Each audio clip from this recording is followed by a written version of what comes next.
You can live in the same place, the same neighbors forever, or you can experience the world. And so if you believe it's for you, go get it.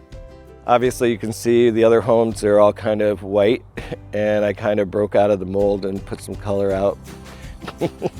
My electric bill is like $18. My heating bill was like $35. It's a good way to condense your finances, especially now when everything is so expensive. This is my great-grandparents' bed, even though it takes up a lot of space. It makes me feel like it's my home because it's, something from my family for a couple generations. This was a stick ladder. I'm 72 years old. It was way too sketchy for me to go up and down on. Will you join me? Will you roll? Make this house our tiny home.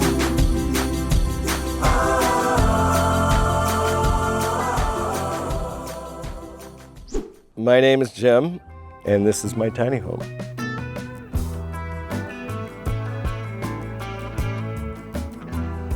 I built a retirement home, and I lived in it for 16 years.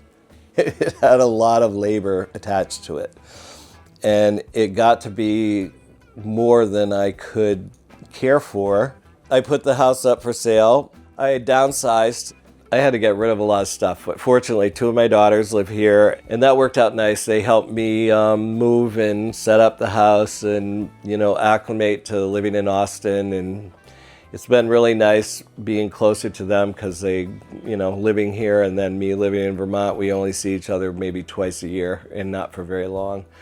I have 399 square feet. The 399 does not count the porches or the loft, which is great because in Texas, if you have less than 399 square feet, there's no property tax. And I was paying a lot in Vermont. So that was a huge savings. It's a really good way for someone to downsize and free themselves from all the encumbersome things that we think we need in our lives that we really don't need. So here I am in Tiny Home Village. I really like it. It's a very good starter place for younger folks, because they're very affordable. The price on it and the final price that I got, including the $8,000 sales tax, was I think $146. For a house paid off, that's cheap. And plus I don't have property taxes. I do have lot rent, but I feel that that's reasonable because I also have maintenance, lawn maintenance, and free water on the lawn. Your utility bills are a lot less. Like my electric bill is like $18. My heating bill, when it's been cold, is like $35. It's very economical. It's easy for me to live on my pension here. It's not showy. It isn't decadent by any means, but it's comfortable. And I think that being comfortable is the most important quality of living. And also, I have everything I really need. I just advise people that it's a simpler life, but it frees you up, and it also frees up cash flow for vacations or, things that you want to do, send kids to college or whatever, what I mean? It's a good way to condense your finances, especially now when everything is so expensive. I wanted this house to be a little more original, so I've done work on it. Obviously you can see the other homes, they're all kind of white, and I kind of broke out of the mold and put some color out. Fortunately, they've let me manage that, which was out of the color palette. When I look at these houses, they remind me a lot of New Orleans shotgun houses, and I thought, it'd be kind of fun to mimic some of the things that you see in NOLA, and so I did a little bit of that. The porch had plastic columns, which I covered with wood, and I took out the slatted boards and put the iron in. And I put a new front door in because I'm from New England and it didn't feel like home. It felt like I was on a patio every time I looked at the door in my living room. So I replaced that, and I put the privacy screens in, and that's basically what I've done to the front of the house. So we're gonna walk around the house and I'll show you what I've done. It did have some industrial look to it, and it also had an extra window that I didn't want because I wanted a study area, and I paneled that. I brought this bronze bench from my woods in Vermont. I love it. It was a gift for my 50th birthday from my children. Reason I chose this house, I bought it sight unseen. My daughter did a video of several houses, and I was still in Vermont, and I picked this one even though it wasn't the most fancy one, but I also felt like I could make it my home. But I purchased it because of this dry pond over here. It's like 5 acres. And I knew this was gonna be open here and here and here. There's a lot of nice walking. That part I really, really like. And so do the dogs.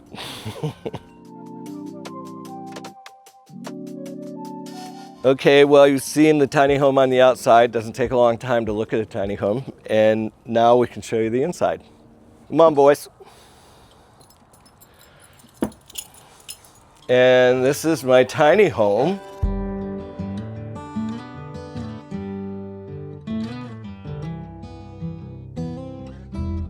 I did keep this piece. This is supposed to be a kitchen counter for stools, but I didn't have enough space for dishes and whatnot, so I put this under here and I just eat outside or here or whatever. Some friends came and they said that I brought a little bit of New England farmhouse to Texas when they came here to visit. This piece of furniture I've had a number of years. It's a arts and craft piece which was built between 1890 and 1910. It's a bookcase actually, but I've used it for a china cupboard for about 10 years. And I kept a lot of my pottery because I feel like when you buy a dish that somebody's made, you kind of bring their energy into your house. And most artisans I know have some good energy, so I want all of that if I can get it. So most of my dishes are handmade. I saw a picture of Bob Dylan's house in Woodstock. He had one of these office chairs, these oak office chairs, and it took me about 20 years, but I found one and I bought it. And I wasn't gonna give it up. So it works in here because it doesn't take up a lot of space, but it's comfortable, really. This couch is this leather couch I had for quite some time and I couldn't pass it up. It's got a really comfortable bed in it, so it actually provides a full-size bed. But when you open it, you have to crawl across it to get in and out. So it's not used a lot. This was a stick ladder made out of 2x4s. Very dangerous. It shot up like there. There's no railings. I'm 72 years old. It was way too sketchy for me to go up and down on. So I talked to a friend here I met, and he's been very diligent with my design, recreating it. It's a real solid piece. We use clear pine, and I did order these from the catalog, but they're really strong. You don't have to worry about them pulling out by any means. And I put a piece up here so when I'm swinging off the loft, I have something to hold on to before I grab this. But before it was really kind of scary going up and down the ladder because it was so rickety. And now it's really solid. I feel like, you know, totally comfortable going up and down. The steps are only going to be 6 inches deep. And this will be a closed cabinet. This will swing open like this. This will swing open like this. And this. And these will be closed, closed, closed, with metal slides that come out like that.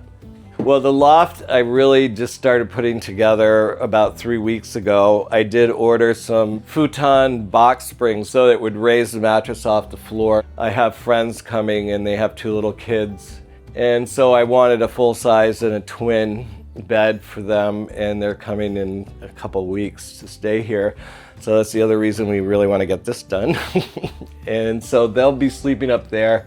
It's pretty comfortable. It has a split there, and I have a split here, and I have a split in my bedroom, and I highly recommend them. They're very economical, but this place has stayed fairly warm. I'm pleased about it.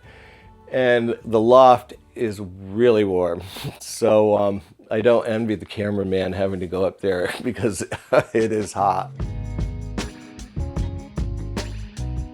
I really like to cook, and this was a challenge for me. But I did like it because it had a decent sink, because I have large pots and things that I would want a big sink for. I also liked it because it had a full-size stove. And it has a a small dishwasher, which is handy if you're canning or anything like that. The regular refrigerator. My pots and pans and stuff are a couple things deep back there. Eventually I would like to get pullouts for these too. I chose this design because I got a workspace. And so it's a little more contained. I didn't get a pantry, but that's what this is about. And between this and that break front and these shelving here, I've got enough to take care of everything I really need. So I'm pleased with my kitchen. So when I got this model, there was a set of bunk beds in here, and there's another set of windows on the bottom bunk.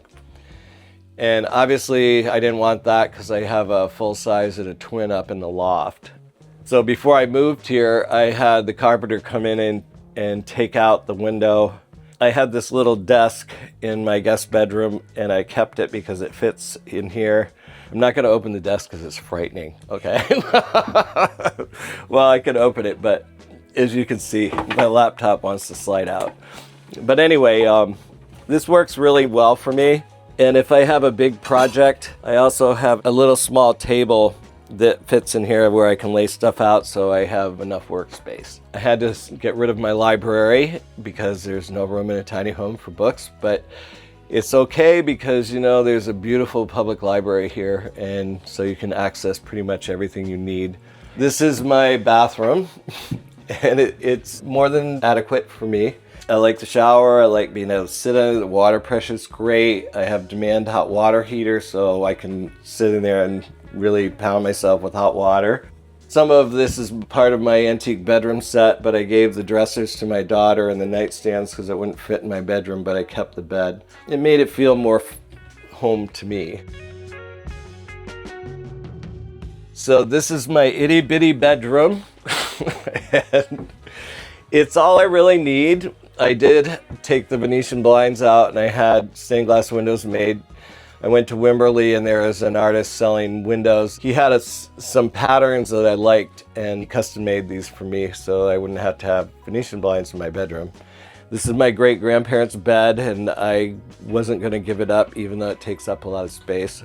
It makes me feel like it's my home because it's, you know, something from my family for a couple generations. I did manage to keep a couple pieces of art. Most of my art is at my daughter's houses, which is fine because I still see them and I get to see my art, but it's not at my house anymore. I don't watch a lot of TV, but I had a small one and I just popped it in here. So if I do want to watch TV, it's available. These are two closets which are packed and my dresser's packed. This is my patio, my back porch. And I'm not going to change this door. I actually really like it. I'm going to put a table and 6 chairs over here so that I have a space to entertain and, you know, in good weather. It's a nice space. It'll be a good space.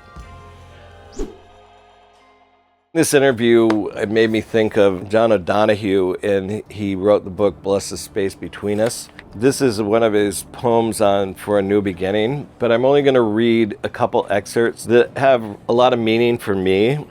Though your destination is not yet clear, you can trust the promise of this opening. Unfurl yourself into the grace of beginning.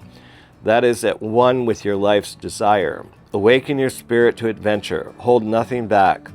Learn to find ease and risk. Soon you will be home in a new rhythm, for your soul senses the world that awaits you. As we grow old, the twilight would illuminate treasure in the fields of memory. Put on the mind of morning to feel the rush of light. Spread slowly inside the color and stillness of a found world. Bless the space between us. One of the most important things is jumping into the void. Because if you don't jump into the void, you'll never know what's out there. I mean, you can live in the same place, in the same town, with the same neighbors forever.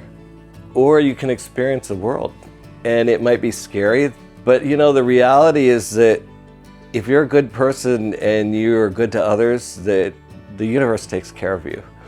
And so if you believe that it's something out there that is for you, go get it. That's what my advice is. If you like this week's episode, please make sure to like, share, and subscribe. And check back soon because we have new unique home tours publishing all the time. And if you'd like to join our team and get access to members-only content and unique perks, make sure you click on the join button below.